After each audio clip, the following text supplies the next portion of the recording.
I was all excited when I walked in this evening thinking about these gospel meeting flyers that we had prepared and put out and emailed far and near.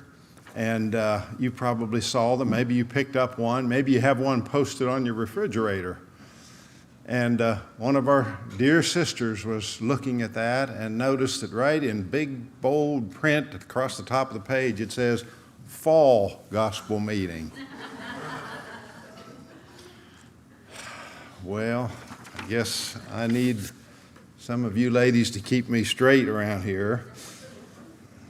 I've noticed that Tristan has been awfully straight today and has been looking very good and lively. It's funny how that happens every so often. Katie, it's good to see you again. Good to have you visiting, and I know Tristan appreciates it. We all do. We've been looking on Sunday evenings at a series of sermons on the book of John, which we've entitled, That You May Believe, because that's the purpose, John says, for which he wrote. These things were written that you may believe that Jesus is the Son of God, and that believing you might have life through his name. So we've looked at chapter 1 for the most part. We've looked at the deity of Christ in verses 1 through 14, and that is a common theme in the book. So kind of just keep that in your mind, if you would, because we want to come back and do a special study on the deity of Christ and spend a little bit more time on that general concept. But he lays it out beautifully in the 14 verses there. Then John the Baptist in verses 15 through 34, an amazing preacher and preparer for the way of Jesus Christ. In the latter part of chapter 1, we have Jesus choosing his disciples, verses 35 through 51. So if you look at the outline of that chapter from 15 through 34, you have how John the Baptist introduces the Christ, how that he shows that Christ is superior to the law of Moses. Then John is questioned, you remember, by the religious leaders. He identifies Jesus Christ in verses 29 through 34. And then here at the end, Jesus is choosing his disciples. Very important. It is important for leaders to choose reliable individuals that will carry on their work.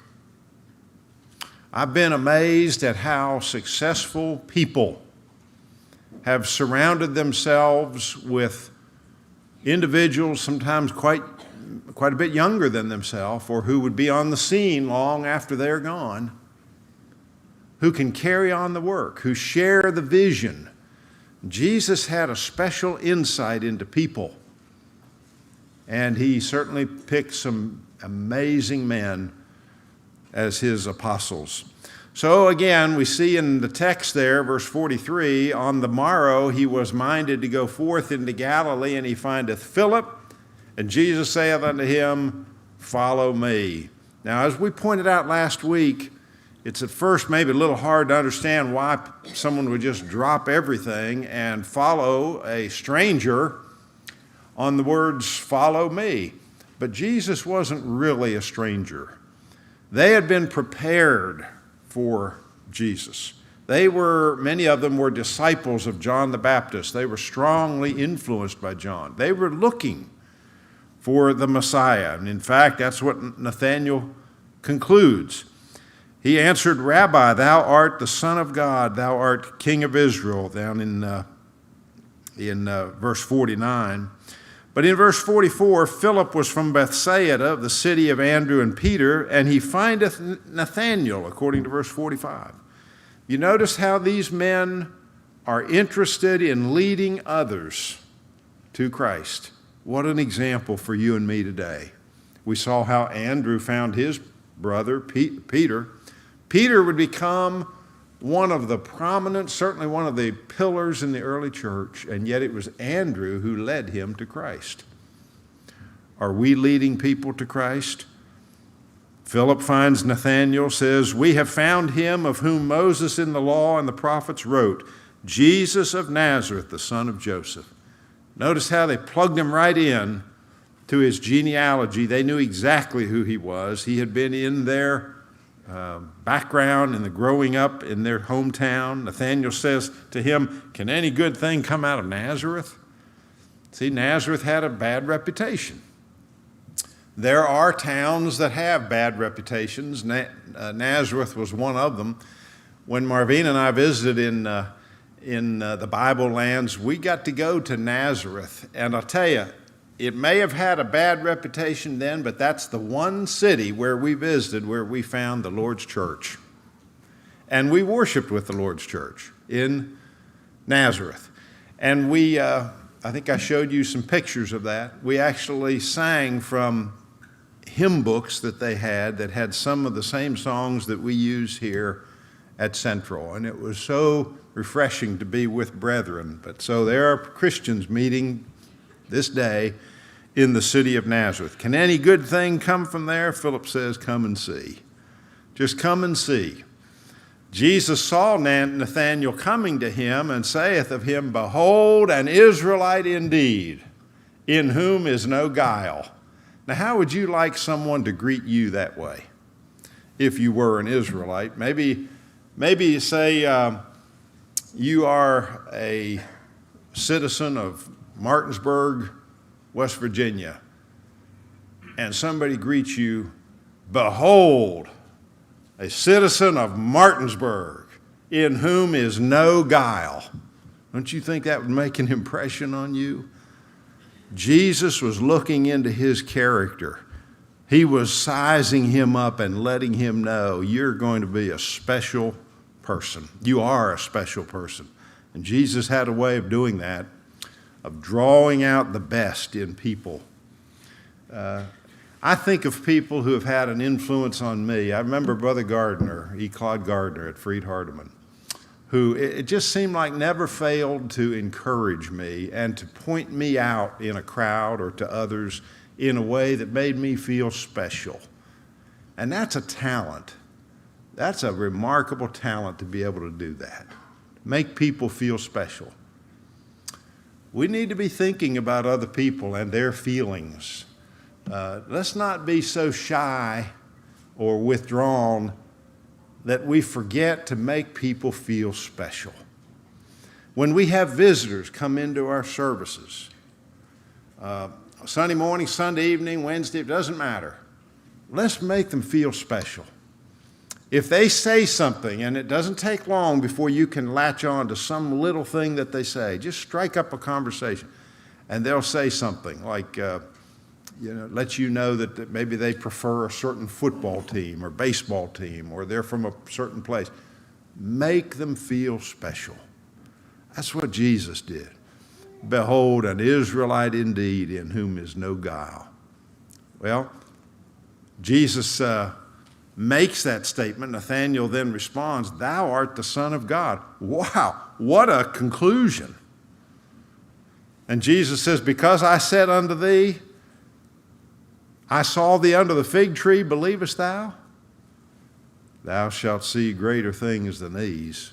See, earlier he had said, Before Philip called thee, when thou wast under the fig tree, I saw thee. Nathanael puts the pieces together, but Jesus says, You're going to see greater things than this. And now notice this statement in verse 51. He saith unto him, Verily, verily, I say unto you, ye shall see the heaven opened, and the angels of God ascending and descending upon the Son of Man. I think the phrase, the heaven opened, is a figurative expression. I think he's saying there, and if you look at how that phrase is used in other passages, it's like he's saying, you're going to see special divine favor bestowed upon the man that you're talking to, the Son of Man. You're going to understand you're talking to God. There are a number of places in the Scriptures where the heaven opens.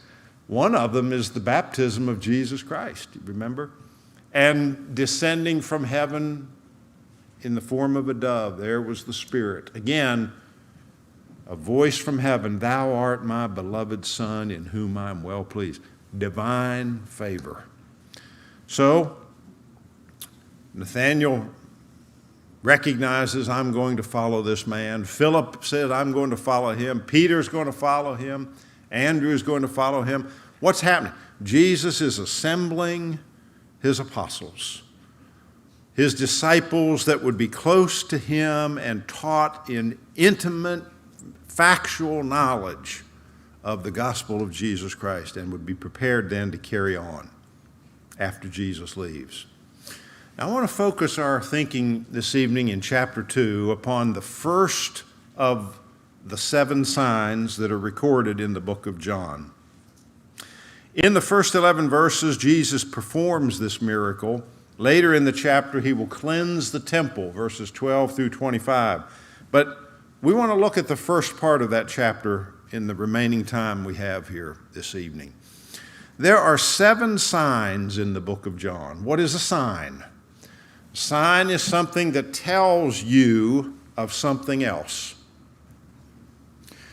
A miracle performed by Jesus that pointed to his authenticity, that proved to any reasonable observer, this must be the Son of God. As Nicodemus would rightly conclude, we know that thou art a teacher come from God, for no man can do the signs that thou doest except God be with him. Even the enemies of Jesus had to acknowledge that he was performing miracles. Now, sometimes they would ascribe those miracles to the power of someone other than God. Thou dost not cast out demons, but by the power of Beelzebub, they might say. But the fact that he was performing miracles showed that God was with him.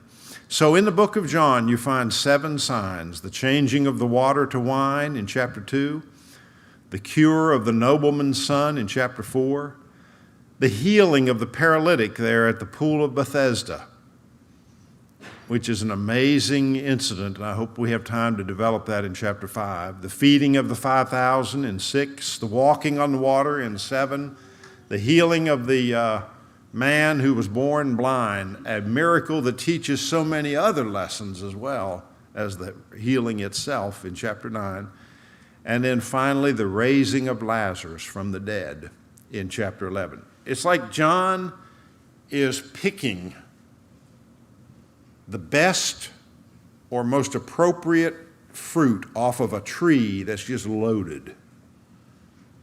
You ever see a tree in the fall that was just begging to be picked, like an apple tree, and you walk over and you pick the 7 best apples that you can find? That's what John's doing for us. Many other things could be said or written which are not written in this book, but these are written that you may believe, and that believing you might have life through his Son. We will see that these 7 signs work together. They approach the deity of Christ from slightly different angles. They demonstrate his power over nature, his power over disease, and ultimately his power over death itself, as John leads us through a complete progression, the 7 signs in John. Look at verse 1 in chapter 2, if you would. And the 3rd day there was a marriage in Cana of Galilee, and the mother of Jesus was there, and Jesus also was bidden, and his disciples, to the marriage. Now, stop and think for a moment about the marriages of that day. Jesus is participating in a custom that was very widespread in that culture. These marriages would last for long periods of time. Let me get something before me here if I can find it. All righty. I want to stick with verses 1 through 5 for just a moment here.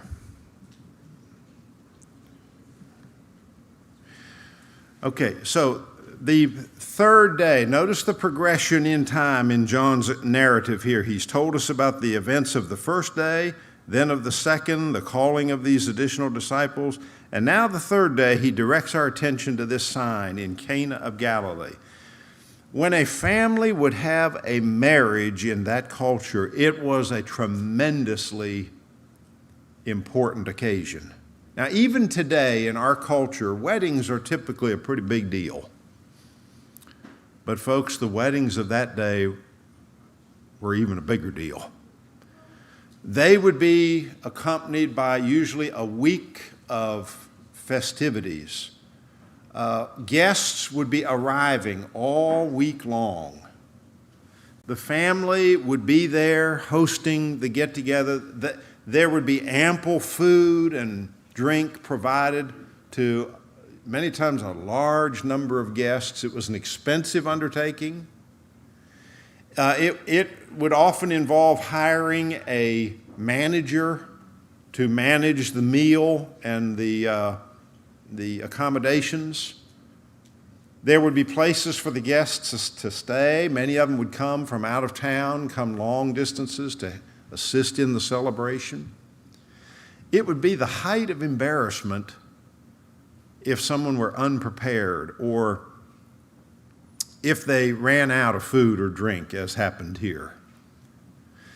Have you ever served a large group of people and run out of food?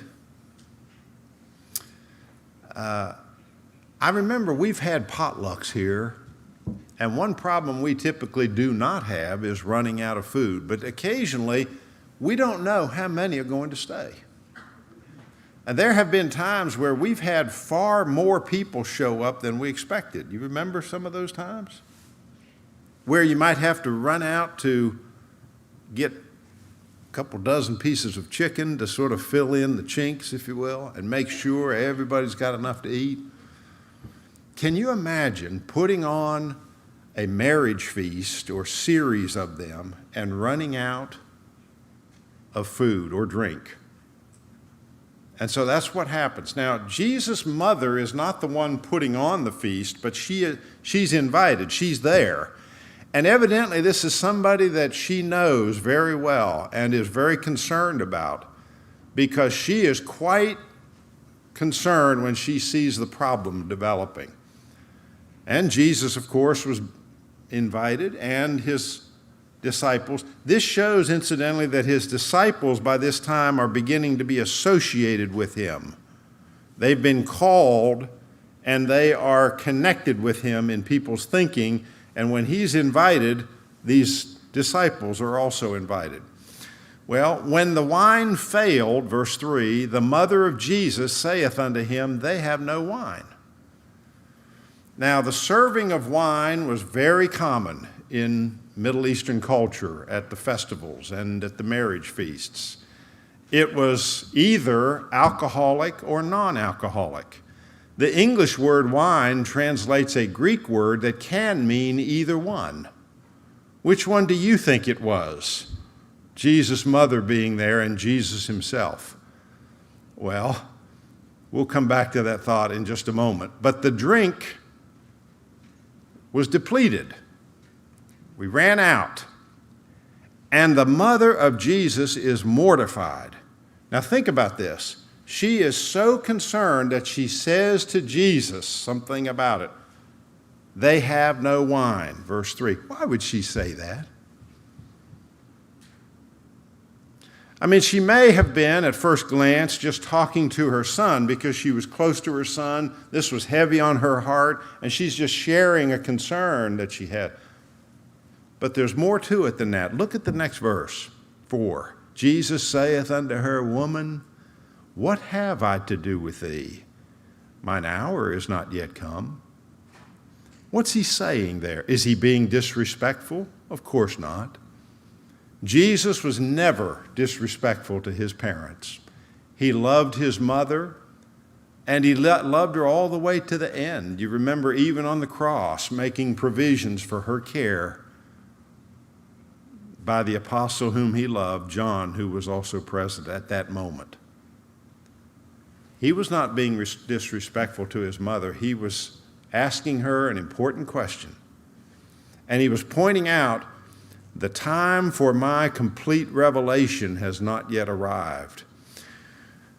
Jesus would often, as we see from the parallel accounts, he would often perform a miracle or teach an important lesson. But then he would tell the people affected thereby, keep this to yourself. Kind of keep this under wraps. Tell no man. Sometimes they would listen to him, sometimes they wouldn't. What was he doing? Why did he say that? He was controlling the speed of his ministry. He was pumping the brakes because he did not want to get out, as they say, ahead of his skis. He had a designated time. It so happens it would be 3 years, and he had much to accomplish in that 3 years. When he says this, it's in essence he's saying, it's pretty early in my ministry. Do you realize what you're asking? I'm not sure that Mary did realize, but she had enough faith and enough confidence in her son to know that he could do something, because she was obviously asking him to correct the problem. Because she says in the next verse, unto the servants, verse 5, whatsoever he saith unto you, do it.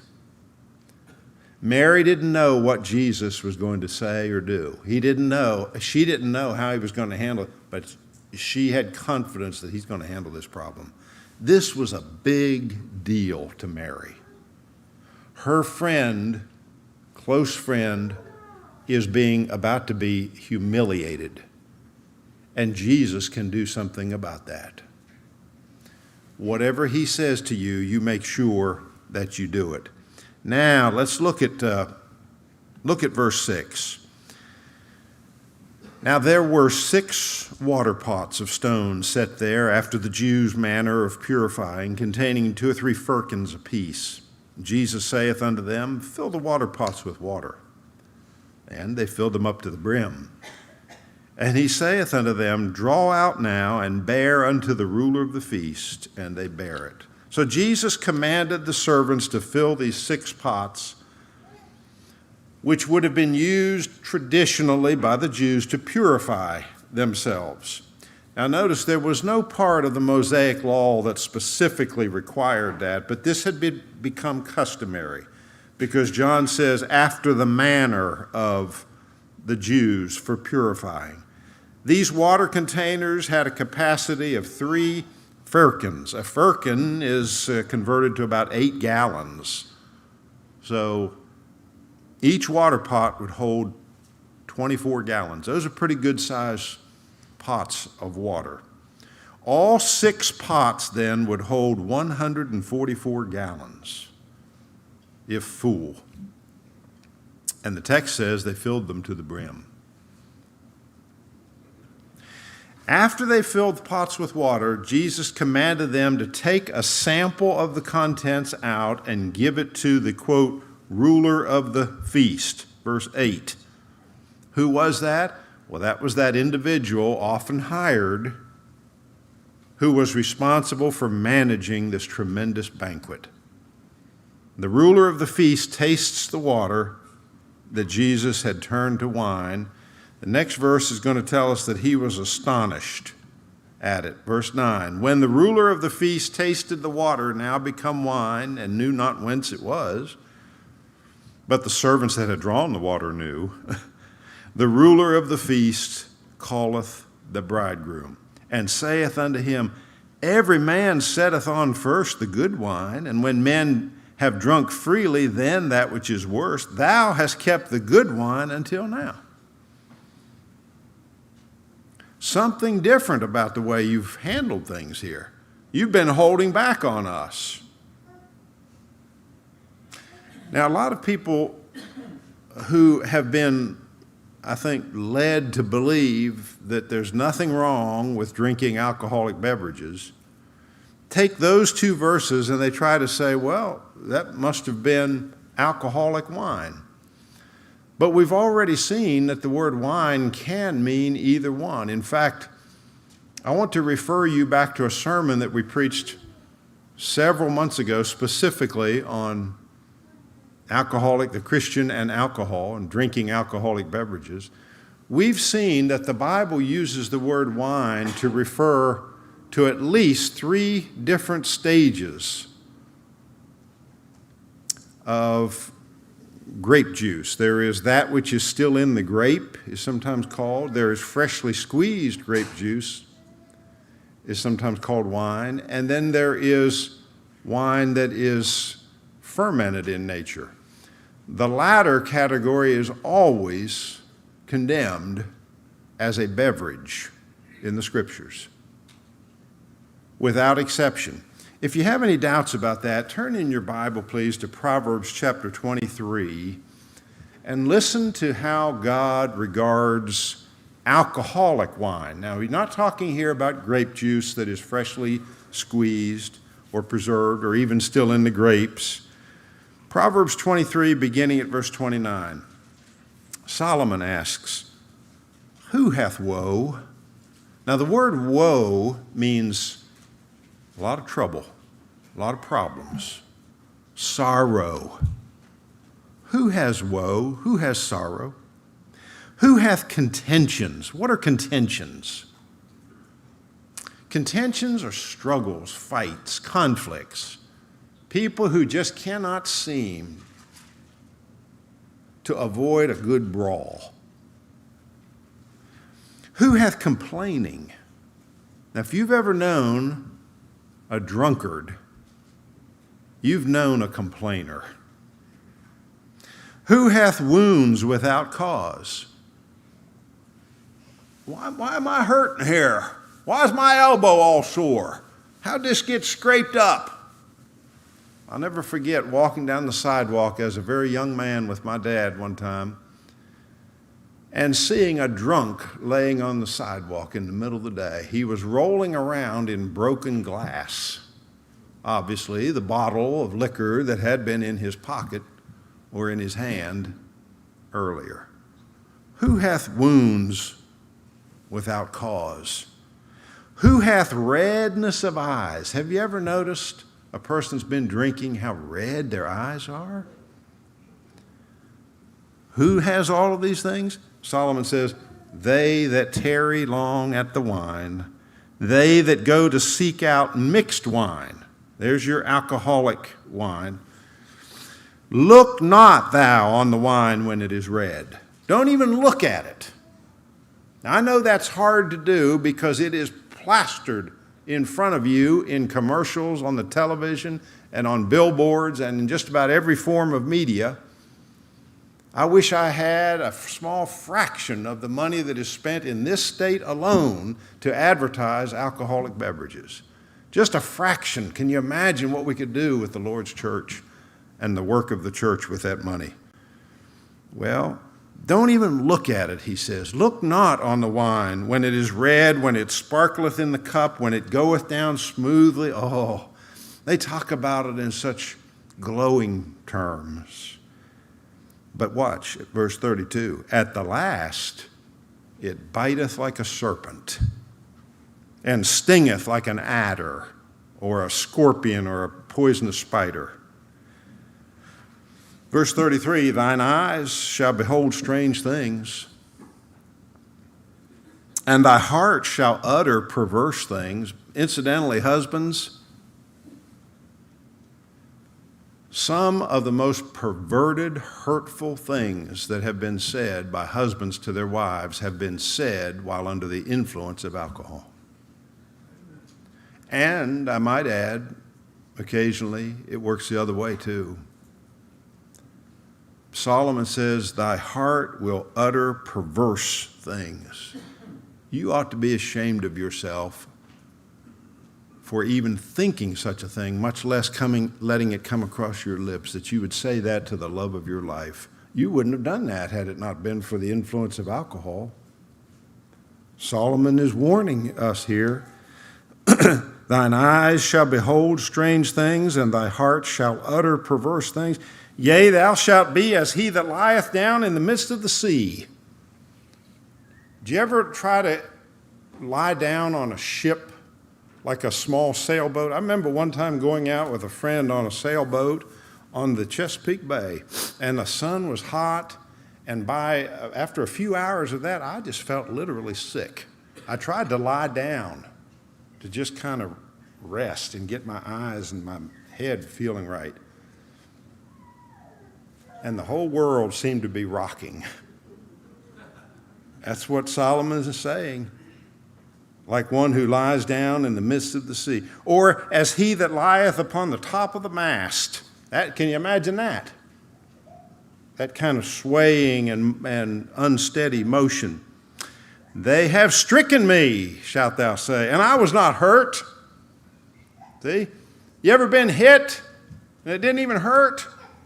I'm going to brag about that a little bit. They hit me, it didn't even hurt. Have you ever heard a drunk bragging about what a good driver they are, good lover, how strong, physical? Oh, they're all very, very strong. Or he that lieth on the top of a mast, they've hit me, I was not hurt. They've beaten me, and I didn't feel it. When shall I awake? I will seek it yet again. Do you see the folly of alcoholic beverages? I cannot believe for a moment that our Lord would have facilitated such. I will not believe that, because I know that's not true. And those who try to use these verses to justify the practice of social drinking are misusing our Lord's miracle here in the turning of water into wine. The purpose of these miracles, all 7 of them, is to show that Jesus Christ is the Son of God. Can you imagine the excitement? Not only was this plentiful grape juice, it was pure, it was fresh, it was the best. And they all recognized that. The first of the miracles that Jesus performed right here in Cana of Galilee. Do you find Jesus Christ as an attractive, yea, a necessary influence in your life? You ready to submit your life to him and let him guide you and let his word rule your life? If so, would you come? Make that known as we stand and sing together.